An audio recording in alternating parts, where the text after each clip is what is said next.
Yesus, Kau yang pasti, Kaulah kepastian jiwa. Di dunia yang tidak menentu ini, Kau hanya memanggil kami untuk tabah. Hanya peganganmu yang tak pernah akan berubah. Yesus, manis-manisnya namamu, pegangan jiwaku. Orang maya seniraya sunadaya naro, iya raya sunadaya naro, raya sunadaya naro, raya se, orang maya seniraya sunadaya.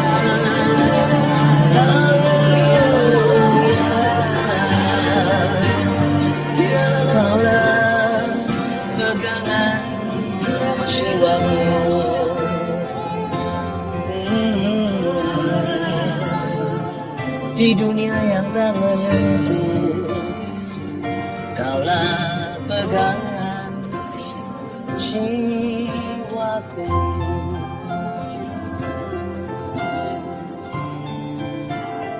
Di dunia yang tak pasti, Kaulah kepastian di hatiku. Oh Tuhan, terima kasih kami rasakan betapa manisnya hadirat-Mu. Mazmur pun kami bawa ke hadirat Tuhan. Nyatakan kuasa-Mu di dalam batin dan jiwa keluarga tercinta saat teduh jemaat Tuhan yang tercinta. Sampaikan sabda-Mu, ajari kami untuk tabah. Buat mata hati kami bisa mengerti apa yang Kau maksudkan dengan tabah. Tuhan Yesus, kami tahu ujungnya pasti kami menang. Sebab Allah masih berperkara dengan setiap anak-anak-Nya. Sampaikan sabda-Mu, dalam nama Yesus sembunyikan hamba-Mu di balik salib-Mu. Haleluya, amin. Puji Tuhan.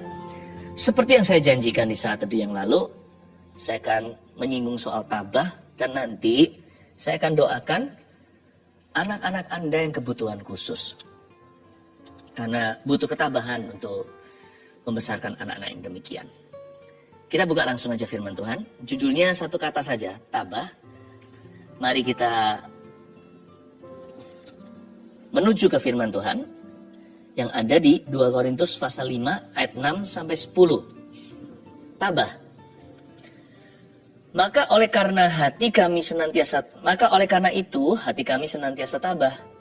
Meskipun kami sadar bahwa selama kami mendiami tubuh ini, kami masih jauh dari Tuhan. Sebab hidup kami ini adalah hidup karena percaya, bukan karena melihat. Tetapi hati kami tabah, dan terlebih suka kami beralih dari tubuh ini untuk menetap pada Tuhan. Sebab itu juga kami berusaha, baik kami diam di dalam tubuh ini, maupun kami diam di luarnya, supaya kami berkenan kepadanya. Sebab kita semua harus menghadap tahta pengadilan Kristus, supaya setiap orang memperoleh apa yang patut diterimanya sesuai dengan yang dilakukannya dalam hidupnya ini, baik ataupun jahat. Katakan amin. Pertama-tama, kita harus lebih dulu tahu definisi tabah apa. Bukan di dalam Alkitab ya. Definisi bahasa. Tabah itu artinya sabar dalam menghadapi kenyataan hidup. Baik kenyataan hidup itu yang baik maupun kenyataan hidup yang buruk. Sabar itu artinya tekun. Tabah maksudnya artinya sabar dan tekun menghadapi apapun yang ada di depan mata kita. Segala sesuatu yang kita lalui, baik gunung maupun lembah, kita harus mengambil sebuah keputusan untuk berjalan di dalamnya. Itu tabah. Nah, Paulus mengatakan di sini, maka oleh karena itu hati kami senantiasa tabah. Paulus sekalipun dia rasul besar, dia tidak exempt atau tidak mengalami perkecualian Allah. Dia juga mengalami persoalan hidup, masalah, khususnya untuk jemaat Tuhan. Namun Paulus berkata, hati kami ini senantiasa tabah. Dia punya satu liga. Semua orang-orang bersama dengan dia itu punya satu kesamaan. Mereka adalah orang yang gigih berjuang dalam kehidupan. Mereka bukanlah generasi muda menyerah. Mereka adalah pria dan wanita yang tabah. Bahkan dalam surat-suratnya, salah satunya seperti di pasal terakhir Roma 16, di Roma pasal 16, di pasal terakhir Roma, dituliskan teman-teman dan rekan-rekan. Itu orang-orang tabah semua itu. Anak-anak Tuhan itu di hidup ini pasti ditempa dengan segala macam ujian dan pencobaan. Tabah itu bukan opsi, satu-satunya jalan. Jangan bertindak seolah-olah kita punya pilihan untuk menyerah gitu loh. Atau seolah-olah kita masih bisa menyangkali Yesus atau bunuh diri itu sebuah opsi. Jangan lari. Tuhan tidak memberkati quitters, orang-orang yang mudah menyerah. Tuhan juga tidak memberkati orang yang lari dari masalah. Jangan sukanya dikit-dikit kita itu hidup dalam penyangkalan. Tabah itu menghadapi, tekun, sabar, berani.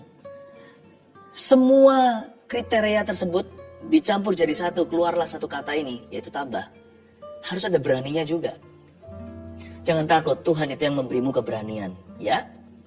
Dan kita baca lagi sekali lagi ayat 6, maka oleh karena itu hati kami senantiasa tabah. Meskipun kami sadar bahwa selama kami mendiami tubuh ini, kami masih jauh dari Tuhan.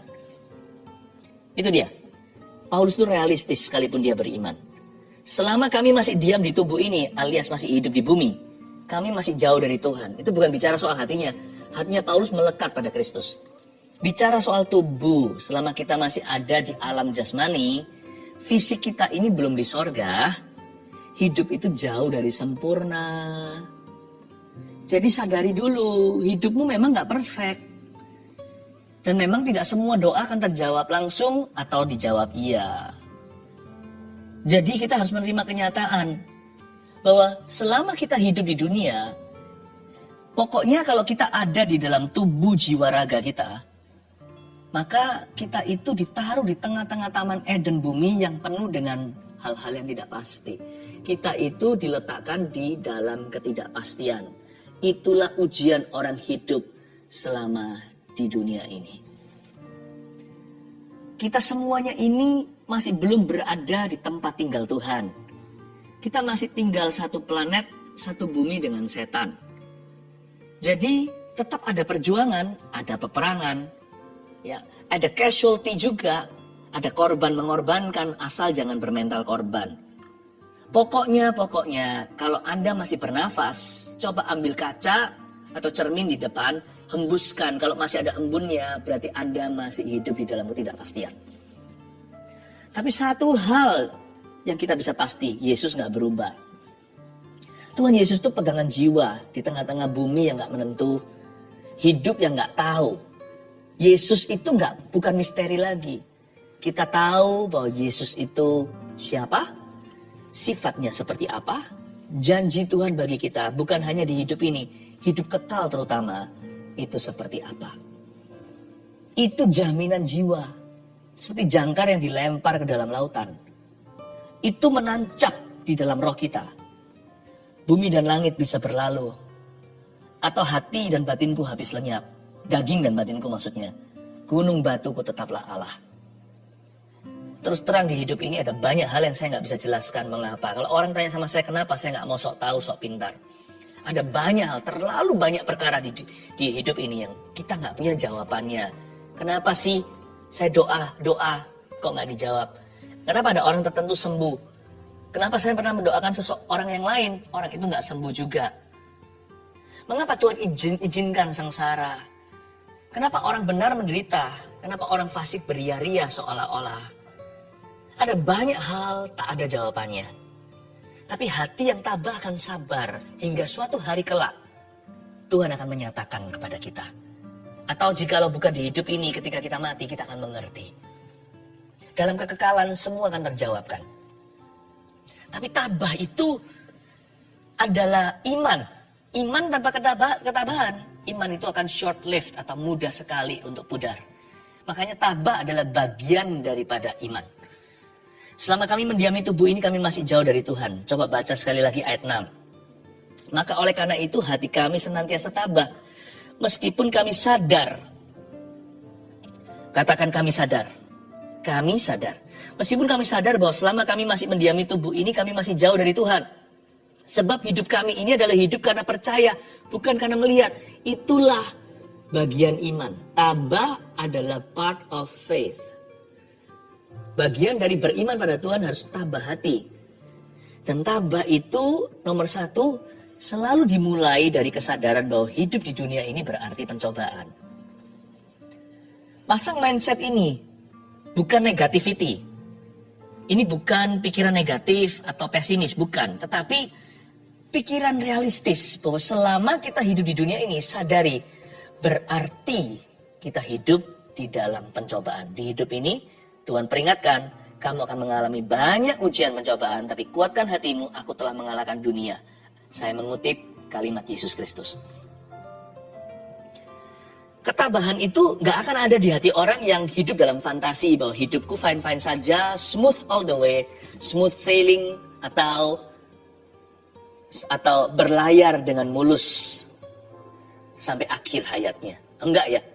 Kadang-kadang perahu saya tambatkan sebentar, mungkin saya perlu istirahat karena beban terlalu berat. Saya tahu masih ada perjalanan ribuan mil di depan, tapi asal Tuhan ada di perahu saya, it is well with my soul. Tenanglah jiwaku. Atau bahkan suatu hari saya sampai dan perahu saya tidak bertuan. Ketika saya mati atau meninggal dunia, orang tabah itu pahalanya adalah Tuhan. Keturunannya akan dijaga oleh Yang Maha Kuasa. Tabah itu trofi, mengejar mahkota. Karena itu nomor satu dulu ya. Orang yang tabah dimulai dengan sebuah mindset dulu. Dengan sebuah cara berpikir yang sederhana, cara berpikir yang balance atau yang seimbang. Dimulai dari kesadaran. Tadi kan kita ucapkan kata kami sadar. Jadi dimulai dengan kesadaran. Dimulai dari kesadaran bahwa hidup di dunia ini berarti pencobaan. Get ready. Seperti orang mau perlombaan. Get ready, get set, go. Siap, door. Lalu mulai melaju. Jangan hidup kalau nggak berani. Susah. Jangan kita itu merasa bahwa Tuhan itu akan mengecualikan orang-orang tertentu. Tidak, bahkan saya pun juga tidak. Siapapun juga di dunia ini, kita punya masalah sendiri. Tapi tinggal kita itu akan fokus ke masalah atau ke Tuhannya. Kita fokus kepada susahnya atau berkat Tuhan di balik masalah kita atau berkat terselubung itu.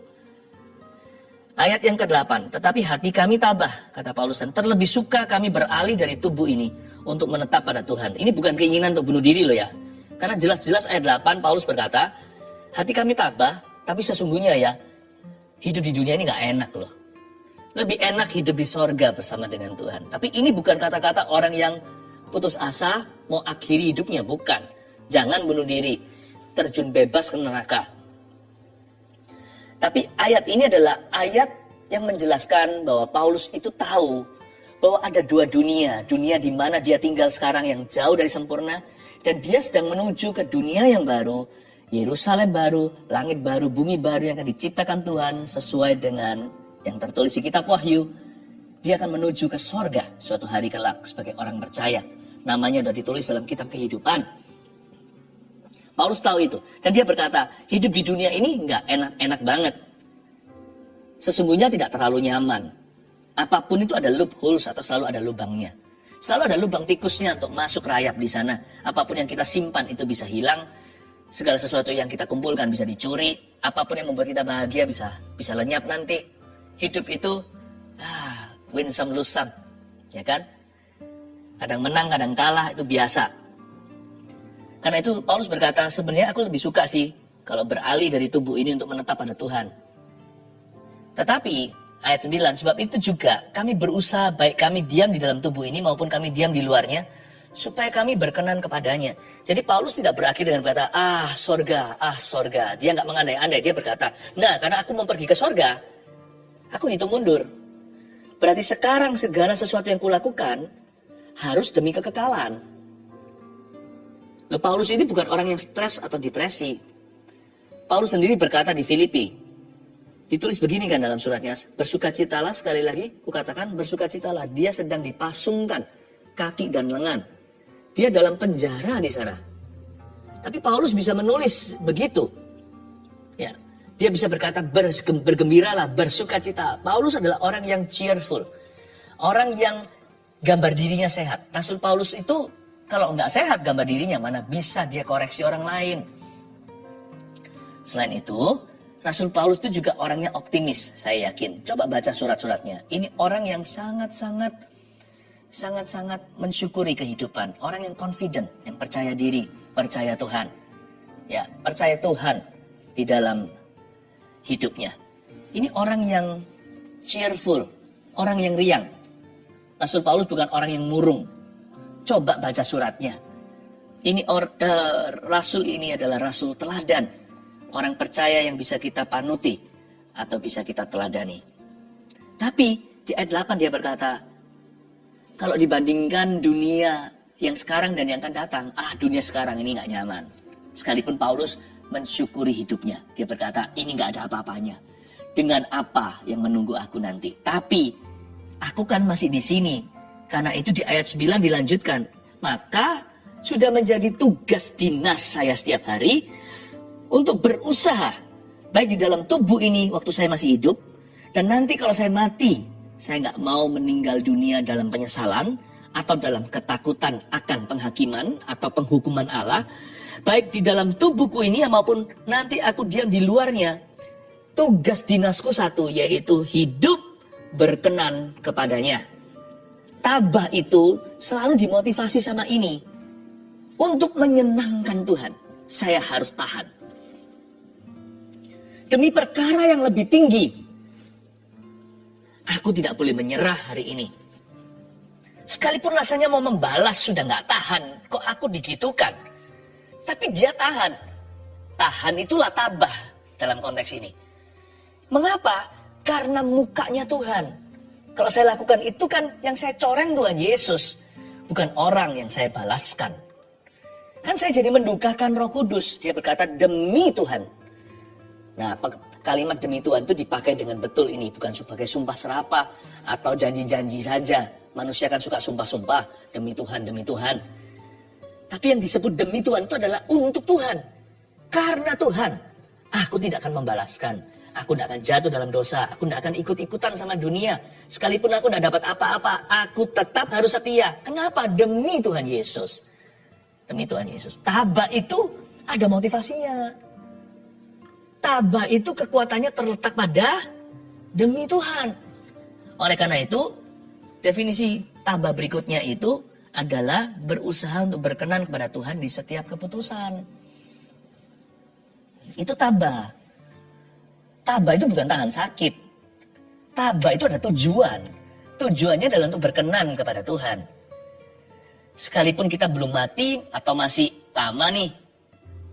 Tapi kita nggak usah memikirkan terlalu jauh kalau soal ketaatan. Ketaatan itu persis apa yang sekarang kita alami. Persis di depan. Ketaatan itu nggak usah ditangguhkan. Besok aja nanti kalau sudah atau jika maka. Taat itu nggak ada jika maka. Jika saya keluar hutang, maka saya akan belajar untuk bersyukur. Jikalau saya sudah sembuh, maka saya akan melayani Tuhan. Taat itu nggak pakai jika. Nggak usah maka. Taat itu now sekarang. Makanya itu saya sebut nafas tabah itu terpongah-pongah. Nafas tabah itu per step setiap langkah. Tabah nggak bisa tabah kalau dia tidak diperbaharui setiap hari di dalam hadirat Allah. Itulah pentingnya saat teduh pribadi. Plus sekarang puji Tuhan ada Rabu Sabtu kita saat teduh bersama atau STB itu. Saya dorong Anda untuk ikut live-nya terus. Ya, karena saya percaya waktu kita siapkan hari yang terbaik. Tentunya saya tahu kadang-kadang ada orang yang nggak bisa, saya paham. Tapi kalau bisa kenapa tidak?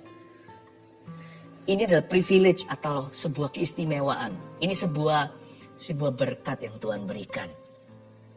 Itulah pentingnya kita masuk hadirat Tuhan. Tabah itu nggak bisa gini loh. Saya isi bensin sebanyak-banyaknya seperti pesawat terbang yang terbang antar benua lalu bisa terbang begitu lama. Ya kan? Isi bensin nanti sampai tujuan. Nggak bisa. Tabah itu nafasnya pendek. Dia harus diperbaiki, diperbaharui, ganti oli setiap hari. Orang tabah itu nggak kerasa. Setelah dia tabah seumur hidup ternyata Dia hanyalah take it one day at a time. Orang tabah itu punya rencana. Dia akan mengatasi masalah hidupnya hari demi hari dengan Tuhan. Orang tabah itu dimulai dengan pewahyuan ini. Kesusahan sehari untuk sehari. Iman juga sama. Iman gak boleh terlalu panjang jauh-jauh di situ. Iman itu diperbaiki secara korporat, diperbaharui setiap minggu. Pada waktu hari Sabat, waktu kita ke gereja, yang kita sabatkan hari itu, kita datang ibadah. Lalu setiap hari saat teduh pribadi, dan puji Tuhan ada nutrisi. Rabu Sabtu pun Tuhan beri. Itu tabah. Supaya apa? Supaya keputusan kita itu semua masing-masing itu gak ada kebobolan, gak ada kecolongan. Tujuan kita adalah berkenan. Berkenan bukan pokoknya lamsam atau grosiran loh ya. Tuhan itu kalau bicara soal ketaatan dan perkenanan itu retail. Satu demi satu merchandise. Satu-satu pencobaan, satu-satu ujian. Perkara lepas perkara, individu lepas individu, menitan. Makanya itu kalau kita mau tabah, perhatikan jalan di depan. Persis yang di depan ini ketika kita diuji, ke kanan atau ke kiri, atau jalan lurus saja. Ketika kita diuji iya atau tidak, boleh atau jangan, selalu pilihlah apa yang Tuhan kehendaki, bukan apa yang engkau kehendaki. Ya, berusahalah untuk berkenan pada Tuhan di setiap keputusan. Di poin nomor 2, gak usah muluk-muluk lihat sorga. Tapi, every decision. Ayo kita buat satu perlombaan. Di dalam setiap keputusan, kita utamakan Tuhan seperti doa Yesus di Getsemani. Bapa, kehendakmu yang jadi. Every single decision. Keputusan hati, keputusan pikiran, perasaan. Keputusan-keputusan kita di dunia pekerjaan. Keputusan-keputusan kita di keluarga. Apa yang kita putuskan di sana. Our decision. Soal rumah tangga, soal memilih jodoh, memilih jurusan sekolah, menggapai cita-cita, soal keuangan, memakai atau menggunakan waktu. Aku pakai waktuku dengan bijaksana atau ku sia-siakan. Semuanya itu loh, ke gereja atau enggak. Ya kan? Berdoa, sembahyang atau tertidur pulas. Kita pilih yang mana? Rajin atau malas? Itu semua pilihan. Pilihan-pilihan, choices. Pastikan orang yang tabah itu memilih Tuhan di setiap langkahnya. Ya. Lalu di ayat yang ke-10. Sebab kita semua harus menghadap tahta pengadilan Kristus. Supaya setiap orang memperoleh apa yang patut diterimanya. Garis bawah itu, supaya setiap orang memperoleh apa yang patut diterimanya. Sebab kita semua harus menghadap tahta pengadilan Kristus loh ya. Sesuai dengan yang dilakukannya dalam hidupnya ini. Baik ataupun jahat. Nah, setelah kita bicara tentang setiap langkah, mari kita lihat visi tabah. Nomor 3, tidak menyerah hingga memperoleh mahkota kehidupan. Let's talk about heaven. Orang tabah gak bisa tabah kalau dia gak punya pucuk ujung visinya di dalam hatinya. Sekalipun masih samar atau seperti buram, karena surga kan pewahyuan terbatas. Tuhan Yesus ya berkata begini, jangan gelisah, percayalah kepada aku, percayalah kepada Allah, percayalah kepada aku. Di rumah Bapakku ada banyak tempat tinggal. Aku pergi ke situ untuk menyediakan tempat bagimu, supaya di mana aku berada, kamu berada di sana. Akulah jalan, kebenaran, dan hidup. Tak seorang pun dapat datang kepada Bapa kecuali melalui aku. Sudah percayalah, kalau itu keluar dari mulut Sang Juru Selamat, Tuhan Yesus yang gak pernah berdusta, itu berarti ada. Thus heaven is real and so is hell. Makanya itu sorga itu nyata. Demikian pula neraka. Tapi mari kita bicara tentang sorga. Di sorga ada mahkota kehidupan. Apakah itu benar-benar mahkota betul beneran? Apakah betul-betul sebuah mahkota? Saya nggak tahu. Tetapi pahala itu ada sekalipun kita diselamatkan karena kasih karunia. Tuhan menjanjikan ada pahala. Yesus sendiri berkata, jangan cari harta dunia semata-mata. Carilah harta di sorga. Berarti di sorga ada harta. Di sorga ada reward atau upah. Nah, sekali lagi saya baca ayat 10, sebab kita semua harus menghadap tahta pengadilan Kristus. supaya setiap orang memperoleh apa yang patut diterimanya, sesuai dengan yang dilakukannya dalam hidupnya, ini baik ataupun jahat. Kadang-kadang kita bertahan itu tujuannya apa sih? Menjaga hati bersih itu susah. Terus menjaga hatinya benar di hadapan Allah. Padahal kanan kiri sudah jatuh. Satu sisi 1.000, sisi satunya 10.000 yang sudah berjatuhan amoralitas. Kenapa kita masih bersikuku pada prinsip firman Tuhan? Kalau nggak ada sorga ya, mendingan hari ini kita nikmati sebisa-bisanya sejadi-jadinya, lalu besok kita mati. Kalau tidak ada kekekalan, semua ini sia-sia jikalau Yesus tidak dibangkitkan. Tapi karena ada kebangkitan, berarti kita pun akan dibangkitkan dari orang mati suatu hari. Dan orang mati akan dibangkitkan oleh Kristus untuk menghadap tahta pengadilan. Berarti hidup kita itu nggak berhenti di sini. Orang yang paling panjang umur misalkan bisa 90, jarang nih sekarang. Ya, hari-hari ini orang matinya lebih muda. Makin muda. Tapi misalkan ada 1-2 yang bisa mencapai angka 100 atau 99. Itu pun pendek umur dibandingkan kekekalan. Bayangin, 100 tahun banding 1 miliar tahun aja. 1 miliar itu masih ada angkanya, berarti belum kekal. Coba misalkan saya bandingkan 100 tahun dengan 1 miliar tahun. 100 tahun ini transit doang. Transit juga bukan. Itu hanya menghirup sebentar aja. Makanya hidup itu seperti nafas, bukan? Yesus berkata menguap. Seperti rumput yang besok dibakar. Tapi dihiasi Tuhan. Janganlah kita itu terlalu menginginkan perhiasan. Perhiasan kehidupan. Itu hanyalah dekorasi. Hidup itu lebih berharga. Itulah sebabnya kita harus tabah. Kalau kita susah di hidup ini, itu gak seberapa. Mau susah, orang itu susah berapa tahun sih? 50 tahun, itu sudah lama loh. 10 tahun, itu lebih bentar. Atau berapa bulan, atau 1 minggu, atau hari-hari ini. Bahkan orang kalau dari lahir susah sampai mati pun, kalau dia tabah sama Tuhan, pahalanya besar, mahkota kehidupan. Dan nanti suatu hari dia menoleh, worth it. Gak seberapa itu pengorbananku dibandingkan dengan kekekalan 1 miliar tahun kali 1 miliar. Meledaklah kalkulatormu. Bukankah kekekalan artinya end to end, there's no end, alpha dan omega? Ajaib loh. Itulah sebabnya orang kalau tabah, contohnya dia bisa sabar sama orang tertentu. Paling hanya sampai mati doang. Orang itu mati atau Anda yang mati? Ya kan?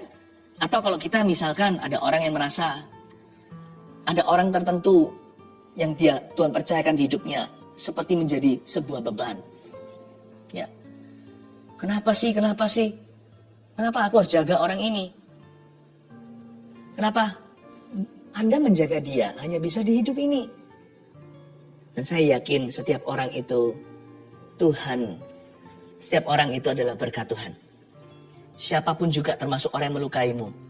Ada berkat terselubung di dalamnya. Karena jikalau Anda tabah, besarlah upahmu di sorga. Tidak menyerah hingga memperoleh mahkota kehidupan. Di hidup ini jangan sangkali Yesus. Karena hidup ini terlalu sebentar. Kalau sangkal di sini, meringkuk forever di neraka, sangat disesalkan. Tapi kalau kita sengsara seumur hidup pun, asal kita tabah bersama dengan Tuhan dan setia sampai mati, betapa besarnya sukacitamu suatu hari nanti dalam hadirat Bapa. Memperoleh mahkota kehidupan adalah visi jangka panjang. Tapi yang namanya tabah bukan hanya visi jangka panjang saja. Ada visi jangka menengahnya loh.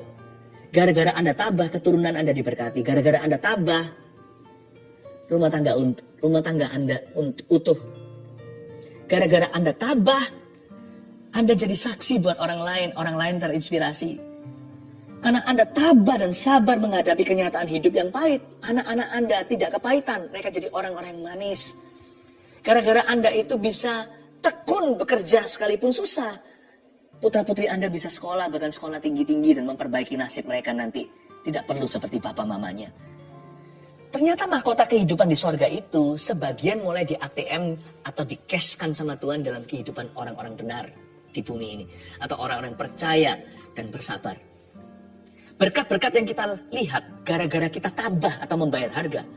Itu adalah bagian daripada mahkota kehidupan yang sama Tuhan di-cashkan dikit di sini. Dicairkan istilahnya. Mungkin 1-2 permata di mahkota itu, ini kiasan ya. Itu dicairkan di hidupmu. Gara-gara Anda tabah. pelayanan Anda diisi dengan orang-orang yang diberkati dan mereka damai sejahtera.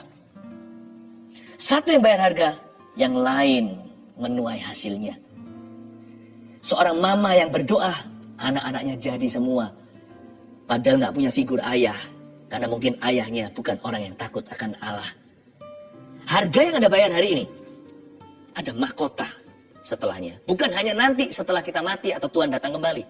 Bahkan sebagian Tuhan cairkan dalam bentuk berkat di jangka menengah. Ada mahkota menantimu.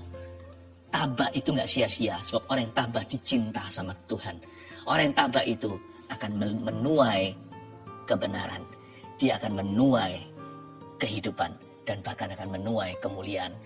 Salah satu lagi yang seringkali disebut bukan hanya mahkota kehidupan, tapi mahkota kemuliaan.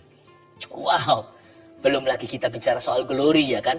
Sebab penderitaan itu selalu dihubungkan dengan kemuliaan. Coba lihat di mana-mana di Alkitab. Penderitaan, baik itu batinia atau fisik jasmani, asal untuk tujuan yang benar, bukan menderita karena salahnya. Dia menderita karena dosanya. Ya kan, dia mencuri sesuatu, digebukin satu kampung, itu tidak ada kemuliaan di dalamnya. Karena itu adalah hukumannya, meskipun tidak dibenarkan main hakim sendiri.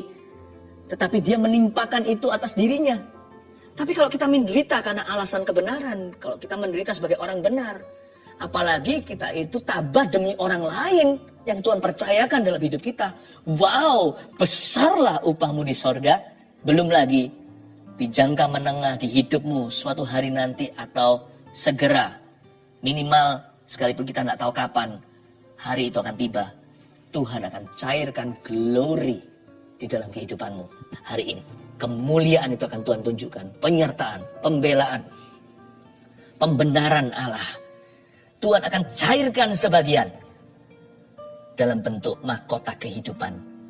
Dan dia akan mengangkatmu. Kalau Tuhan yang mengangkatmu, siapa bisa menurunkanmu? Kalau Tuhan yang membuka pintu, siapa yang bisa menutupnya? Kalau Tuhan bersaksi untuk kita, siapa bisa melawan kita? Karena itu jangan menyerah. Whatever is your struggle, apapun pergumulanmu, stick to Jesus, pegang teguh. Karena besar upah yang menanti. Bukan hanya nanti di sorga. Di sini juga ada upah menanti Anda.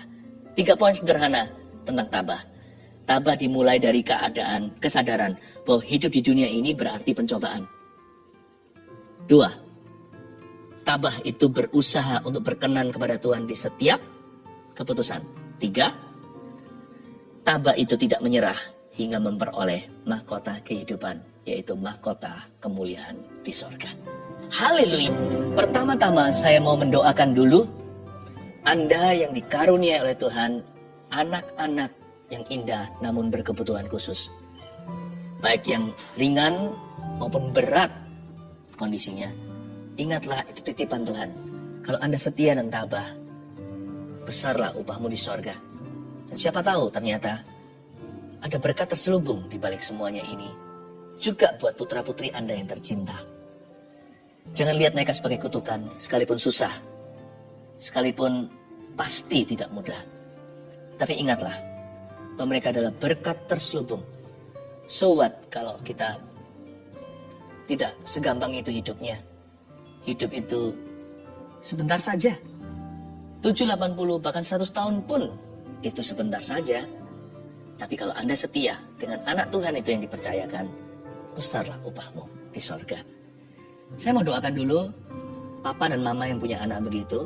Sebelum doakan anak Anda, I want to pray for you. Kalau itu Anda bisa letakkan tangan di dada seperti itu. Nah ya, saya doakan ya. Tuhan Yesus, urapi. Celikan mata rohani untuk bisa melihat bahwa anak itu bukan kutukan tapi berkat Tuhan. Sekalipun kami tetap berdoa agar anak tersebut sembuh dari kondisi ini. Kami minta mujizat-Mu. Seperti yang saya katakan tadi ya Tuhan, siapa tahu ternyata ada berkat terselubung di baliknya. Bisa jadi berkat itu adalah mujizat. Hamba berdoa and I speak healing di dalam nama Yesus. Tapi lebih dulu, hamba minta Kau memberikan paradigma yang baru. Tuhan, jamalah orang tua yang sangat membutuhkan kekuatan ini. Kami bersyukur orang tua yang tetap mencintai dan komitmen mereka pada anak mereka tidak ada duanya. Berikan kekuatan baru Tuhan, dan berikan perspektif baru. Berikan urapan-Mu juga ya Tuhan, hikmat-hikmat-Mu bagaimana mengelola kondisi ini untuk menjadikannya berkat dalam kehidupan mereka. Dalam nama Yesus, terima kasih Tuhan, terpujilah nama-Mu. Terima kasih Tuhan Yesus, terpujilah nama-Mu. Tetap berdoa. Saya melihat Anda mulai make up lagi yang mama-mamanya. Bukan berarti Anda punya banyak hobi, lalu sukanya jalan-jalan dengan anak-anak tertentu, mungkin terbatas ruang gerakmu. Tetapi saya melihat barusan ada seorang perempuan duduk di meja rias. Berarti Anda akan make up lagi. Selama ini sudah mungkin, nggak karuan, mana bisa mikirkan. No, it's okay. God will give you the grace. Tuhan akan memberimu kasih karunia untuk bisa merawat tubuhmu dan merawat dirimu. Saya percaya Tuhan memberimu kemampuan.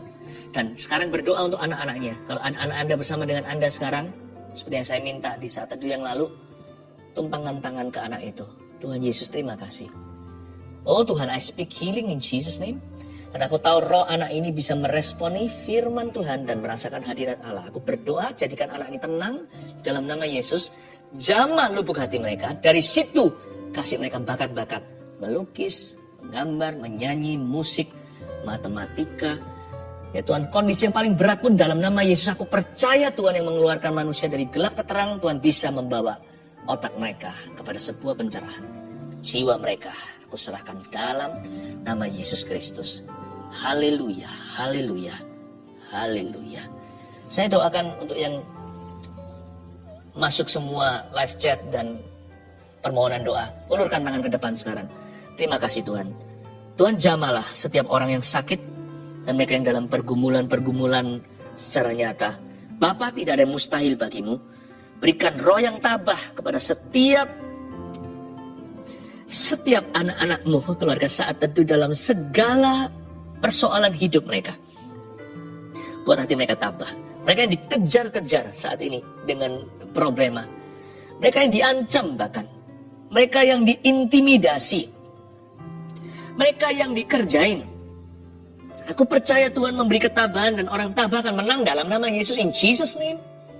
Terima kasih Tuhan. Terpujilah nama-Mu. Letakkan tangannya. Ada satu orang, kekuatan Anda kecil kata Tuhan. Your strength is little, kata Tuhan Yesus.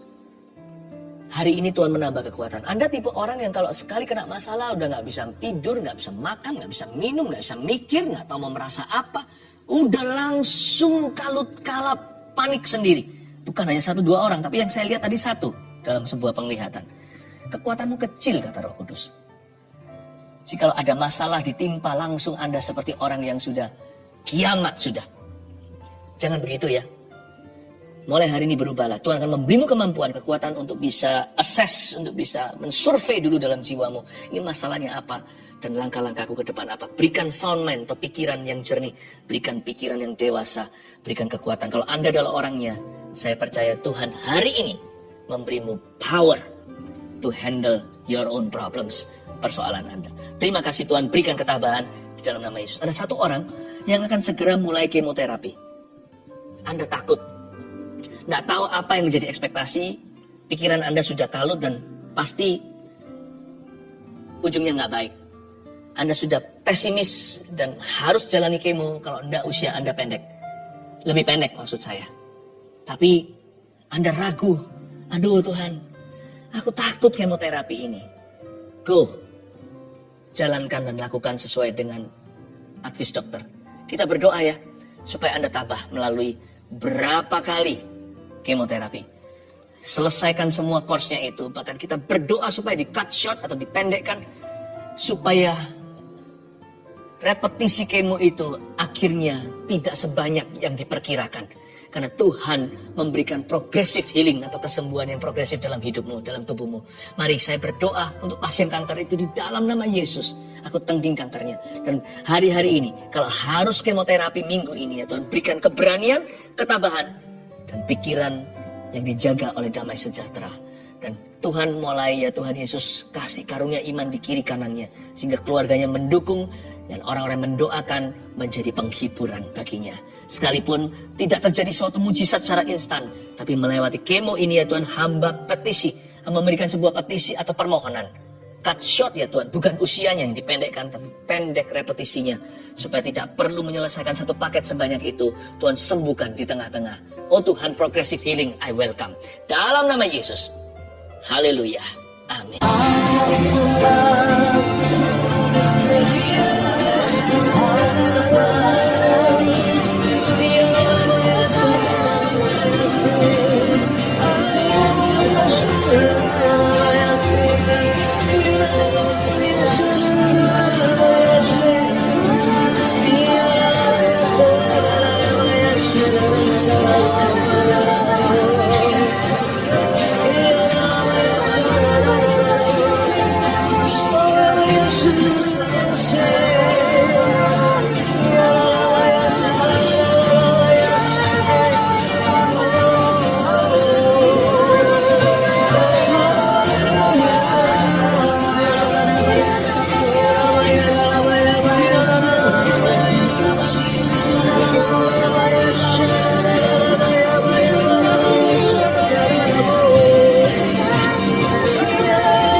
Haleluya.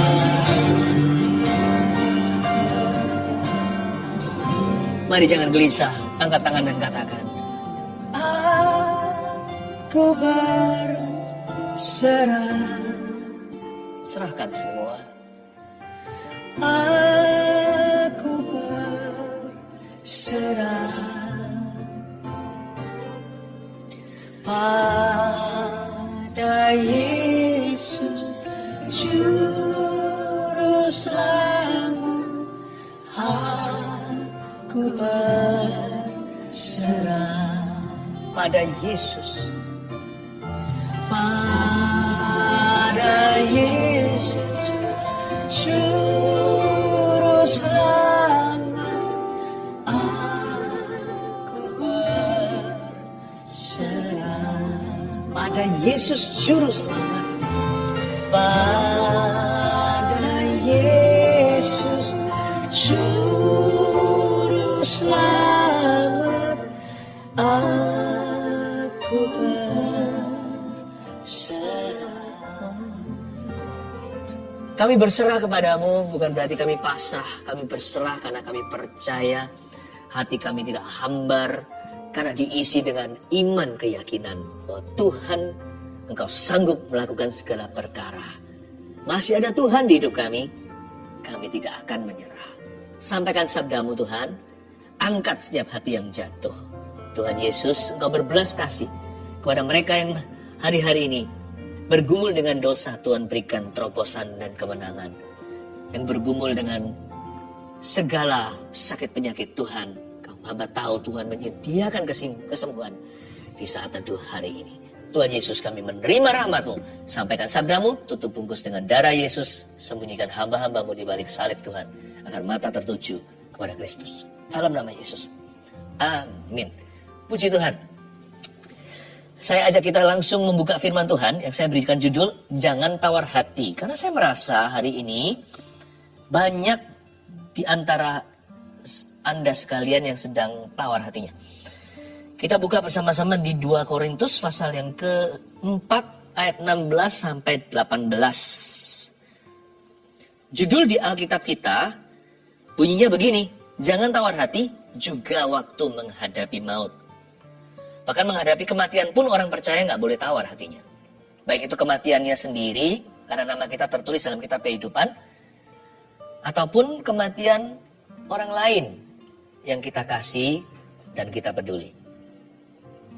Maut sudah dikalahkan. Di Kalvari, Yesus telah melucuti dosa dan kuasa kegelapan. Tidak ada lagi kutuk bagi orang percaya. Jangan tawar hatinya. Masalahnya gini, kalau es teh tawar itu segar. Roti tawar kasih selai, makan gituan aja enak sekali. Pagi hari kalau kita lagi kelaparan, ya kan? Apalagi hangat-hangat gitu ya. Tapi kalau hati kita yang tawar, itu lain cerita. Hidupnya jadi gak enak. Apa-apa semuanya itu hambar. Tawar itu apa sih? Tawar itu tidak ada rasanya. Tidak manis, tidak asam, tidak asin. Pahit juga tidak bahkan. Gak enak seperti itu. Bayangkan kalau Anda pernah mengunyah permen karet, awal-awalnya masih manis atau masih terasa. Nah, tergantung rasa apa ya, rasa buah atau apa. Tapi setelah 2 jam dikunyah tanpa terasa, lama-lama gak enak. Untuk menambah rasanya, Anda makan permen yang lain, rasa stroberi juga jadi aneh.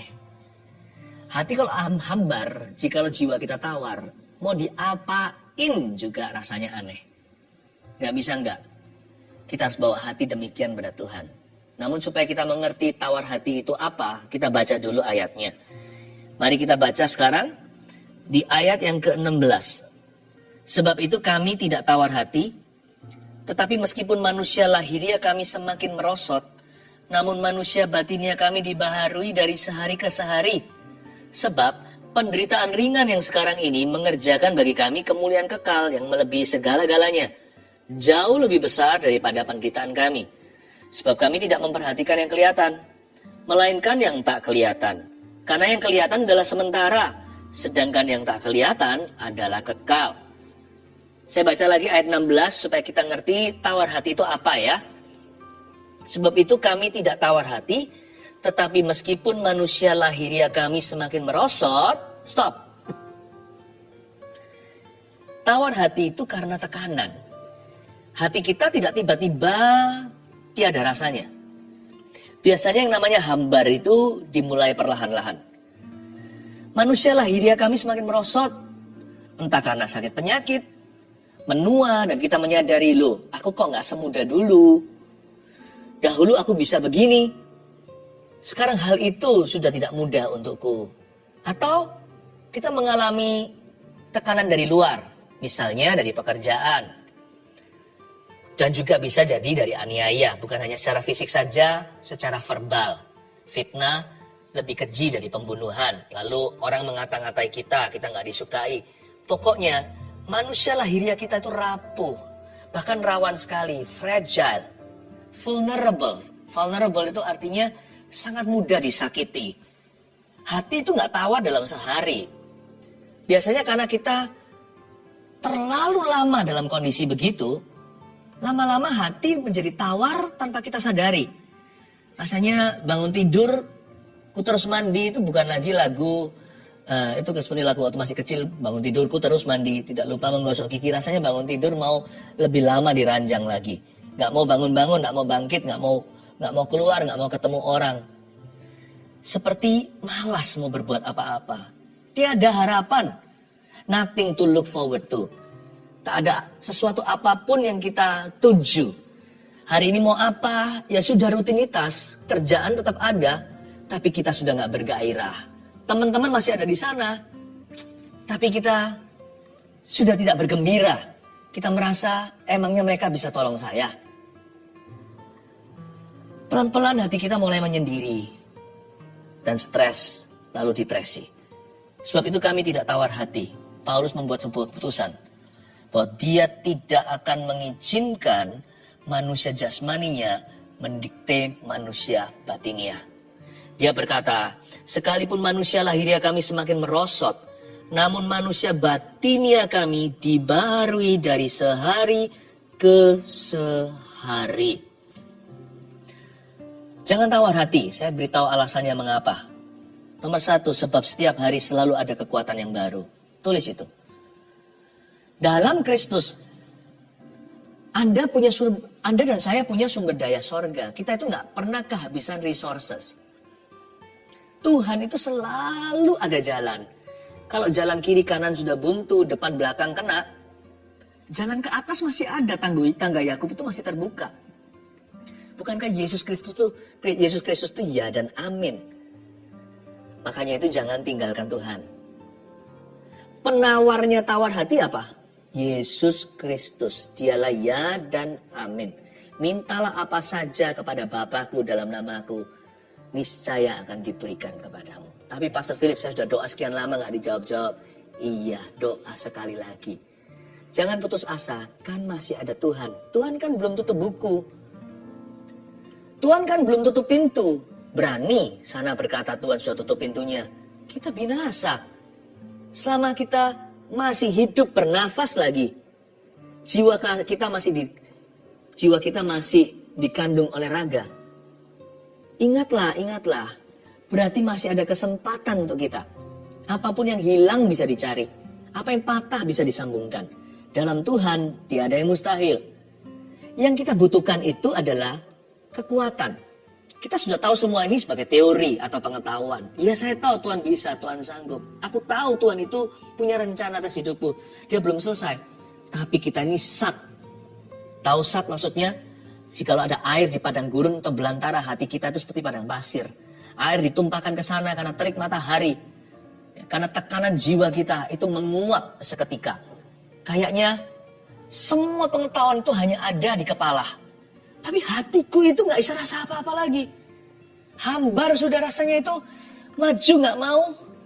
Mundur gak bisa. Ya kan? Hidup gak niat. Mati gak berani. Kalau gitu itu hati Anda. Hati-hati loh. Di dalam kondisi seperti itu, kita bisa banyak kecolongan oleh setan.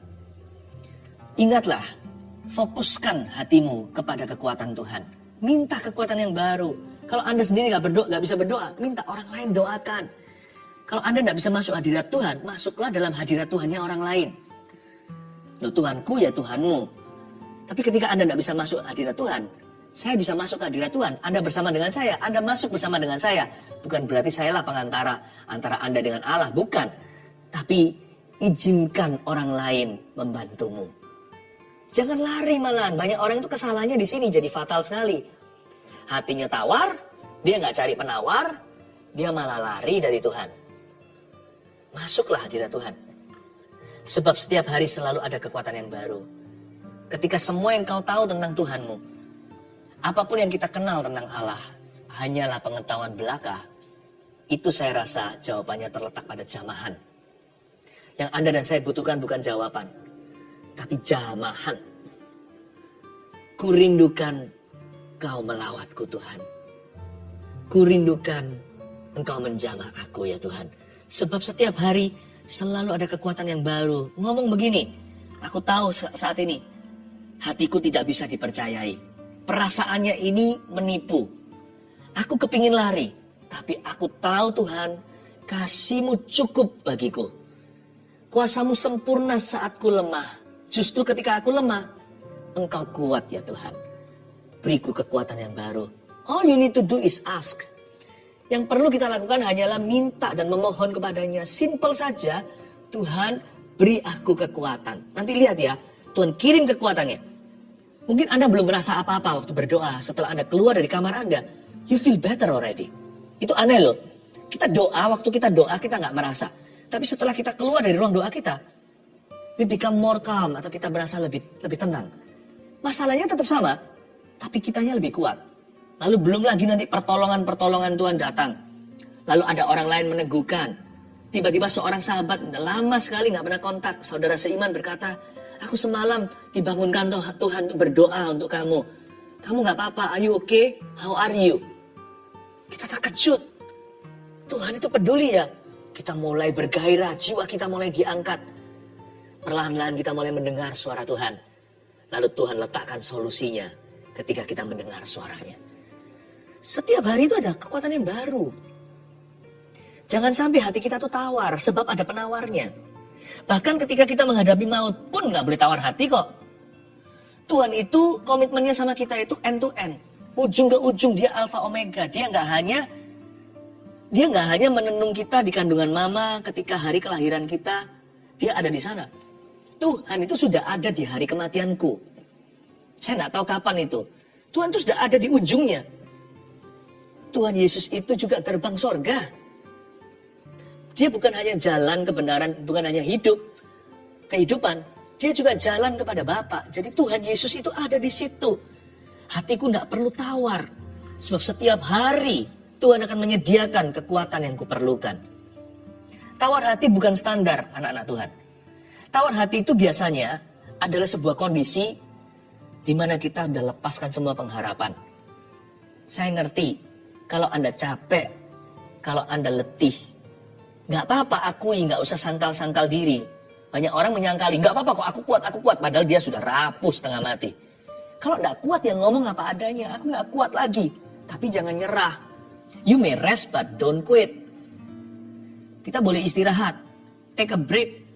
Ya kan, istirahat dulu, rehat. Tapi jangan sampai kita menyerah, lemparkan handuk putih. Kalau Anda gak kuat, ngomong apa adanya, aku gak kuat. Doakan aku. Gak ada salahnya dengan berkata gitu, pray for me. Waktu kita didoakan, sometimes kadang-kadang kita merasa kuasa Tuhan bekerja. Ada orang yang kita doakan tiba-tiba dialiri sebuah perasaan seperti disetrum oleh Tuhan. Ada orang merasa hangat seperti dipeluk seseorang. Ada orang merasa sejuk seperti hawa plong sorga. Ada orang gak merasa apa-apa tapi tenang, damai sejahtera. Tapi setelah didoakan itu loh, kita rasa kok ada kekuatan baru ya. Aku gak sepanik tadi ya. Aku gak seputus asa itu seperti mau bunuh diri. Serasa ada pengharapan, padahal saya belum melihat solusi. Kalau Anda gak kuat, minta kekuatan. Sebab itu kami tidak tawar hati, tetapi meskipun manusia lahiriah kami semakin merosot, namun manusia batiniah kami dibaharui dari sehari ke sehari. Every day, tiap hari Tuhan sudah menyediakan kekuatan baru. Katakan amin. Ayat 17. Sebab penderitaan ringan yang sekarang ini mengerjakan bagi kami kemuliaan kekal yang melebihi segala-galanya. Jauh lebih besar daripada penderitaan kami. Wait. Tunggu. Coba kita pikir ulang. Siapa yang bicara ini? Who's talking now? Kalau yang ngomong ini orang yang hidupnya nyaman, gak punya problema, saya gak akan dengarkan. Tapi yang ngomong ini, yang tulis ini adalah seorang yang sudah sangat-sangat familiar dengan penderitaan. Orang ini yang menulis kalimat sebab penderitaan ringan yang sekarang ini, dia sebut penderitaannya ringan, adalah seorang rasul yang dipenjara, dicambuki, lewat kapal karam, difitnah, huru hara. Apalagi duri dalam dagingnya. Sebut satu persatu dalam resume kurikulum fitnya. Orang ini aduhai penderitaannya. Kok bisa ya? He talks so light of his sufferings. Dia bicara begitu enteng atau meremehkan, mengentengkan atau meringankan penderitaannya sendiri. Itu loh orang Kristen. Belajar seperti Paulus. Anak Tuhan tuh gak boleh hiperbola kalau soal penderitaannya. Kalau orang lain sakit kita turut menangis, orang lain baru menetes air mata, kita sudah meratapinya, gak apa-apa. Itu namanya belas kasihan. Menangislah dengan orang yang menangis, kata Yakobus. Tapi kalau kita digencet sedikit oleh kehidupan, kena tekanan langsung nangis sejadi-jadinya, belum apa-apa. Orang lain mungkin hanya baru meneteskan air mata, kita sudah merengek-rengek mau mati. Berarti kecil sekali kekuatan kita. Sampai-sampai dikit-dikit tahan atau tidak tahan imannya. Kurang tabah lah kira-kira. Tapi orang yang ngomong ini, yang bilang ini adalah seorang rasul yang kerap kali menderita. Saya ulang ya, sebab penderitaan ringan yang sekarang ini. Penderitaan ringan yang sekarang ini. Ulang lagi, penderitaan ringan yang sekarang ini. Light suffering. Penderitaan ringan yang sekarang ini. Saya ulang lagi, sampai merema di dalam jiwa kita yang suka besar-besarkan masalah sendiri. Saya tahu masalahmu besar. Tapi gak segede itu, percayalah. Pastor Philip gak tahu sih, masalah saya juga besar juga gak segede itu. Saya nanti buktikan kenapa masalah kita semua ini kecil. Saya ulang lagi dulu. Paulus bilang begini, sebab penderitaan ringan yang sekarang ini, penderitaan ringan yang sekarang ini, penderitaan ringan yang sekarang ini mengerjakan bagi kami kemuliaan kekal yang melebihi segala-galanya, jauh lebih besar daripada penderitaan kami yang ringan sekarang ini. Coba tulis dulu aja nomor 2 ya. Jangan tawar hati, mau tahu kenapa? Sebab masalah hidup kita itu ringan dan sebentar saja. Ringan kenapa? Saya berikan alasan. Penderitaan kita seberat-beratnya tetap ringan karena kita bukan orang yang paling menderita di dunia. Ayo, setuju nggak? Selalu ada orang yang lebih menderita dari kita. Coba, kita ini nggak fair. Nggak fair. Kalau kita soal barang atau uang, kita selalu compare, bandingkan dengan orang yang di atas kita. Waduh, andai ku kaya. Tapi kalau menderita, kita bandingkan dengan orang yang di bawah kita. Kamu nggak semenderita diriku. Kamu enak ya. Wah, kita besar-besarkan, kita seperti sudah berada di puncak Himalaya. Kita satu-satunya yang paling malang. Paling hebat lah penderitaan kita. Benar nggak? Padahal jujur, kalau Anda pikirkan sungguh-sungguh, penderitaanmu dan penderitaanku bukan yang terberat. Seberat-berat penderitaan kita masih ada yang lebih berat. Kalau memang betul-betul ada di dunia ini satu orang yang paling berat, dia masih malu sama Ayub. Jadi masalah kita itu ringan, harus setuju. Ayo sepakat sama saya.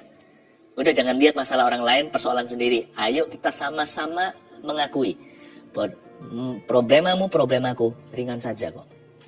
Dibanding sama orang lain. Dibanding sama Yesus.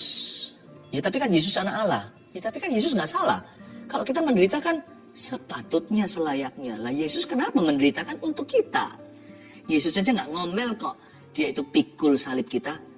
Kok kita itu ngomel melulu pikul salib sendiri? Kan kalau kita pikul salib sendiri, selumrahnya. Itu salib kita. Ya kan? Masalah kita dibandingkan orang lain gak ada apa-apanya Mas Ian. Makanya itu gini aja lah. Belajar pengakuan iman. Kalau masalah sendiri itu berkata, ya Tuhan penderitaanku ringan. Nanti ya, kalau pengakuan kita begitu, gak mudah tawar hati. Yang membuat tawar hati itu sebenarnya siapa yang menawarkan hatinya? Yaitu dirinya sendiri. Kalau pengakuan kita itu memberat-beratkan, lama-lama hatinya gak tahan. Dia tertekan, hilang semua rasa. Manisnya hilang, asamnya hilang, pahitnya juga hilang, pahit juga enggak, manis juga kagak. Kita jadi orang yang gak jelas. Hatinya itu loh mati, padahal jiwanya masih hidup. Tubuhnya juga masih hidup, tapi hatinya itu sudah dead, sudah mati. Nah gimana kita mendengar suara Tuhan? Kita mendengar suara Tuhan itu dengan hati loh. Bukan dengan telinga jasmani, telinga rohani itu di hati. Makanya jangan tawar hati. Bahkan kalau menghadapi maut pun jangan tawar hati.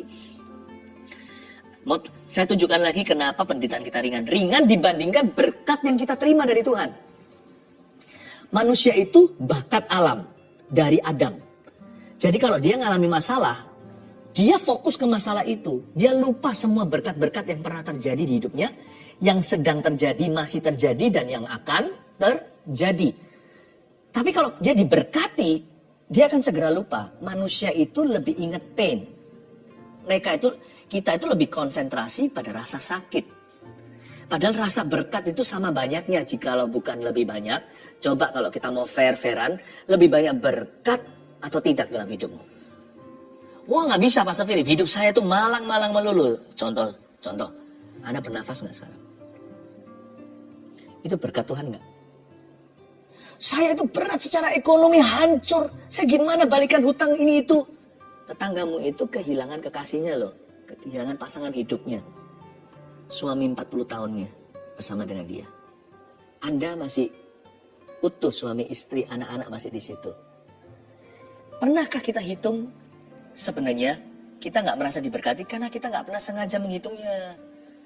Kalau kita menghitungnya, ternyata minimal ya unda-undi loh berkat dan salibnya. Memang di hidup ini nggak bisa gini loh, berkat melulu. Nanti kita lupa. Atau salib melulu. Nanti kita akan nggak tahan. Tuhan tuh selalu izinkan berkat salib, berkat saling menyalip. Berkat saling berdatangan, salib pun harus kita hadapi. Nah, kalau kita mau sungguh-sungguh hitung berkat Kristus di hidup kita, semua yang free, yang diberikan cuma-cuma, you be very surprised. Ternyata minimal undi loh. Jikalau bukan berkat itu mengepungmu, tapi tidak pernah kau anggap sama sekali. Belum lagi nama kita tertulis di kitab kehidupan anak domba Allah. Kita mati mentah-mentah masuk surga. Itu mau bayar berapa? Aduh, orang-orang yang melingkup di neraka hari ini, andai kata mereka bisa reinkarnasi. Nggak ada ya reinkarnasi dalam kekristenan. Yang ada resurrection, bukan reincarnation. Bukan reinkarnasi, yang ada adalah kebangkitan orang mati. Tapi andai kata ini omong kosongnya, ilustrasi kiasan saja, kalau mereka diizinkan seperti si orang kaya itu yang mohon-mohon keluar dari api neraka dan minta setetes air dari jari kecilnya Lazarus yang ada di sorga. Andai kata dia diizinkan hidup, mau nggak? Dia disuruh sengsara 80 tahun seumur hidupnya supaya masuk surga? Mau pasti. Daripada miliaran tahun merasa panca indera, persis seperti di dunia, hanya lebih tajam di akhirat. Dibakar hidup-hidup dalam belerang. Dan cacingnya tidak pernah mati. Kertakan gigi di mana-mana. Mau nggak dia bayar harga 80 tahun sengsara? Mau dengan senang hati. Kalau perlu 100 tahun sekalian. Untuk memastikan. Tapi nggak ada. Keselamatan nggak bisa dibeli. Tidak ada purgatori atau terjadi api suci. Nggak ada. Karena bagi setiap orang hidup hanya sekali, kata firman. Itu Alkitab yang katakan. Lalu penghakiman. Jadi kita nggak boleh ngomel. Karena sorga itu, the glory of God, itu jauh lebih besar. Hitung dengan berkat aja fair-fairan, minimal unda-undi. Itu pun saya turun-turunkan ya, saya bulatkan bawah. Kalau kita jujur, ternyata bulat atas, aduhai, kita ini dikepung berkat setiap hari, tapi kita jarang bersyukur. Makanya hati yang tawar itu nggak bisa bersyukur, karena dia memang gara-gara nggak bersyukur dia tawar. Loh, kalau Anda tidak pernah tanam semangka, mana bisa keluar buah semangka kalau nggak ada bijinya? Tawar itu akibat nggak bersyukur, makanya tawar. Jadi penawarnya ya bersyukur. Nanti lama-lama dia nggak tawar. Itu hati dikasih selai situ. Kasih stroberinya Tuhan, kasih buah-buah roh di sana. Ya. Karena kalau kita banding dengan berkat aja, kita melihat kebenarannya. Apalagi kalau kita bandingkan dengan glory. Wow, dengan glory. Nama kita loh tertulis di kitab kehidupan. Kita lanjutkan ayat yang terakhir 18. Sebab kami tidak memperhatikan yang kelihatan. Itu dia, jangan liatin terus aja yang nampak. Melainkan yang gak kelihatan. Apa sih yang kelihatan? Gak kelihatan ini apa sih? Karena yang kelihatan adalah sementara. Ini bicara tentang hidup di dunia. Sedangkan yang tak kelihatan adalah kekal. Jangan tawar hati ya. Keluarga Saat Teduh yang saya sangat sayangi. Sebab nomor 3, hidup yang kekal di sorga menanti kita yang percaya. Ada heaven, ada sorga. Please jangan lupa, sesusah-susah kita, hidup itu sementara. Sementara, jangan ngomel terus. Saya ngomong gini bukan sedang kuliahi Anda. Saya gini juga ngomong sama diri sendiri. Aduh gitu aja loh, udahlah. Hanya gitu aja. Sakit ya, kita minta sembuh, ya kan? Tapi kalau belum sembuh jangan mengeluh. Ya cuma sakit gitu. Badan kita ini cepat lambat toh turun ke kuburan. Iya nggak? Coba lihat badan saya ini suatu hari. Saya lihat baik-baik deh. Suatu hari nanti saya nggak bisa lihat tangan saya segini. Kalau suatu hari giliran saya yang mati. Saya kan dikubur dan ini jadi tanah. Ini ibu jari saya. Ya kan? Ini kulit saya. No big deal lah. No big deal. Saya nggak ngomong gini meremehkan. Tapi ada baiknya kita meremehkan diri sendiri, penderitaan sendiri. Ada baiknya. Kalau kita itu hidup dalam kekekalan. Kalau kita tahu bahwa ada sorga menanti. Orang-orang percaya pada Yesus. Kalau hati kita seperti kata pengkhotbah diisi dengan kekekalan. Tinggal percaya aja semua indah pada waktunya. No big deal lah. Lututku agak sedikit kurang enak ini. Nanti suatu hari lutut inilah saya bawa kok di sorga. Yang penting sekarang tanganku kerja buat Tuhan. Lutut dan kakiku berjalan mencari jiwa. Mulutku puji namanya. Udah, yang penting itu. Materi winsome lusem lah. Kadang-kadang kita bisa hilang. Kadang-kadang making, kadang-kadang losing. Terkadang kita profitable. Terkadang kita merugi. Ya udahlah, cari lagi. Teman, handai tawalan, yang penting kita berkati orang, jangan salahi. Mereka tinggalkan kita nggak apa-apa.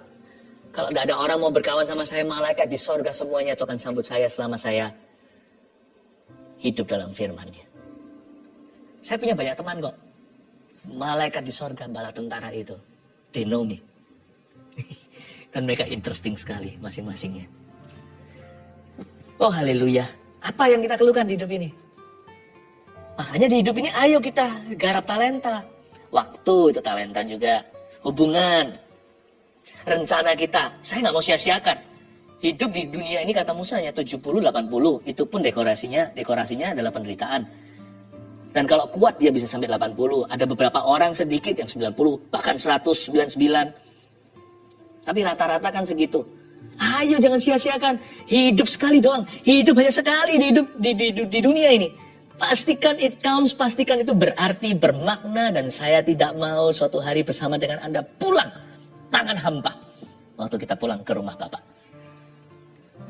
Makanya itu jangan, orang yang sering berdoa gini loh. Aku mau mati aja. Itu kurang bertanggung jawab. Doa seperti itu sangat-sangat menghina kasih karunia. Jangan. Orang-orang beli setengah mati untuk hidup 1 tahun lagi. Mereka melalui berbagai macam pengobatan supaya hidup lebih lama. Anda mau buang sia-sia gitu aja, mati aja aku. Lebih baik mati daripada begini. Loh kok begitu? Suami istri tidak punya anak. Kepingin mendatangkan sebuah nyawa. Anda punya nyawa dibuang sia-sia. Padahal Anda adalah anak orang. Gimana sih? Jangan doa seperti itu doa egois sekali. Tapi katakan begini, pakai aku. Aku tidak mau tawar hati lagi. Aku mau bergairah, aku mau bergembira. Karena Tuhan, aku tidak mau hidup pesimis lagi. Hidup ini sebentar saja. Sebentar dibandingkan miliaran tahun kemudian. Karena itu bukanlah fantasi. Itu firman Tuhan. Bahwa kekekalan itu artinya dari kekal sampai kekal. Berarti miliaran pun hanya menitan. Itu selama-lamanya. Oh Tuhan, aku cuma punya 365 hari. Kali 70 atau 80 jikalau kuat. Dan lebih dari itu adalah bonus. Aku pastikan hari-hariku. Ku hitung baik-baik. Ajarku menghitung hari-hari agar hatiku beroleh bijaksana. Dan pastikan dalam hidupku ini melayani Tuhan. Pakailah saya, itu doanya. Bukan mati saja. Pakailah aku sekarang Tuhan. Aku tidak tawar hati, ku serahkan hatiku. Lawan kata tawar hati apa? Serahkan hati. God wants your heart. Jesus wants your heart. Yesus mau hatimu. Dia rindu hatimu dan hatiku. Dia mau your heart.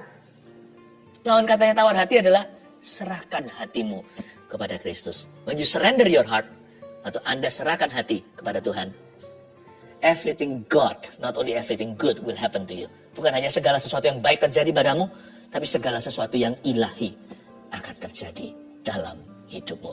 Saya akan selesai sampai sini saja. Saya tergerak nanti next saat teduh berikutnya, saya bahas aja soal tabah. Ya, saya kasih judul tabah. Jadi ini serian ya, masih nanti di Korintus ini saya akan lanjutkan, tapi saat teduh berikutnya.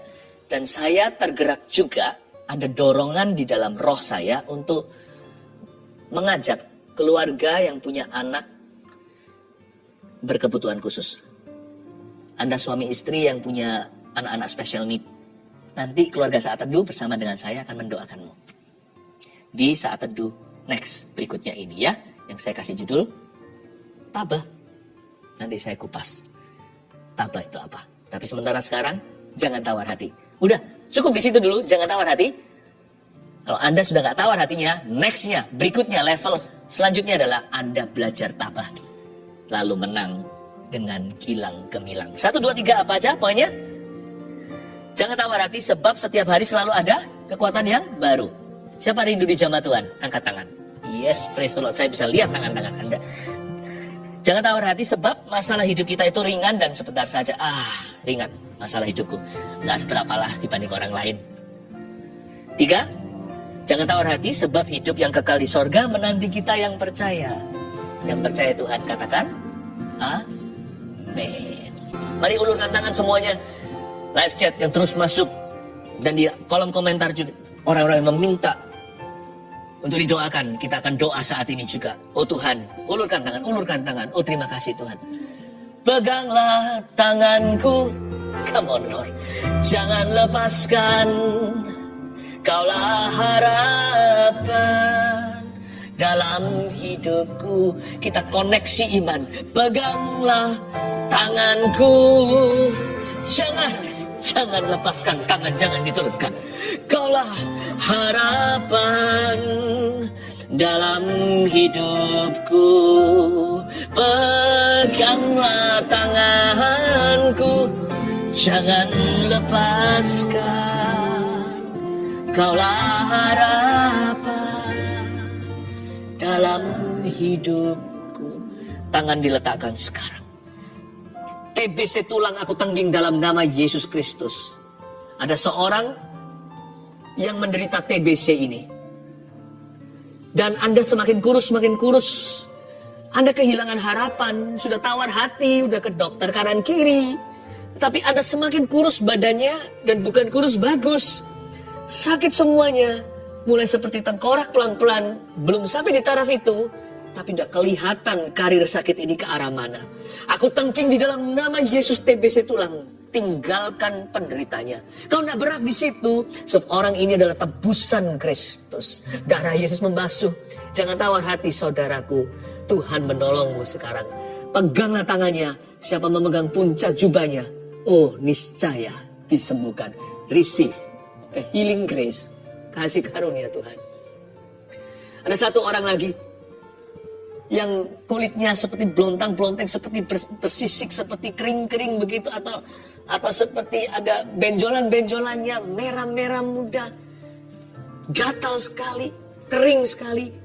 Ada dalam kondisi sakit kulit ini, saya tidak tahu namanya apa ya. Mungkin, apa itu namanya?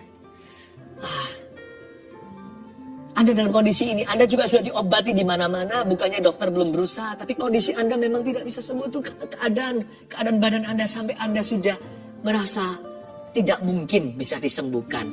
Receive the healing of God. Terimalah kesembuhan. Jangan tawar hati, Tuhan menilikmu hari ini. Kondisimu itu sekarang sembuh di depan matamu di dalam nama Yesus.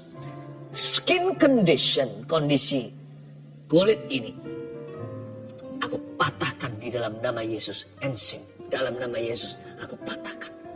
Terima kasih Tuhan. Ada satu orang yang terus dalam dunia bisnis dan bidang usaha yang digeluti selalu merugi. Udah 10 kali Anda coba bidang-bidang usaha, semua gagal semua. Dengar firman Tuhan. Jangan tawar hati. Bersyukur sekali lagi. Minta sekali lagi. Tebarkan sebelah kanan. Ini kiasan. Akan ada ikan. Mulai bulan Januari. Tahun yang akan datang ini. Anda tidak akan merugi satu sen pun. Mulai akan biru dan biru terus.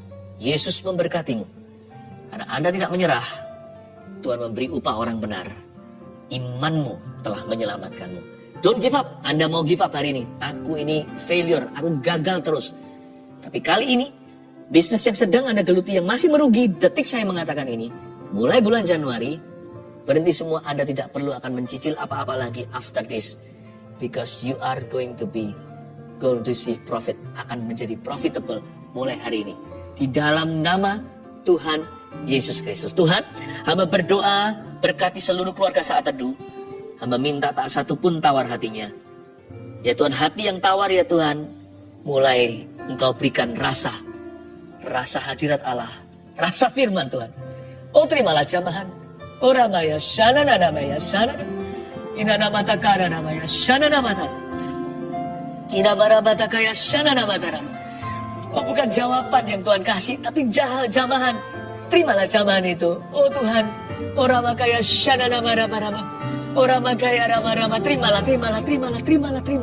Saya merasakan seperti dialiri setrum yang hangat. Badan saya ini merasa gitu saat ini. Saya tahu itu bukan untuk saya. Itu untuk Anda. Terimalah jamahan. Oh ramakaya shana. I'm praying for you my friends. I'm praying for you. Kami mendoakanmu. Oh ramakaya shana. Terimalah lawatan. Terimalah jamahan. Biarkan hatimu mulai hari ini hidup kembali. Dear heart, live again. Hatimu hidup kembali dalam nama Yesus. Haleluya.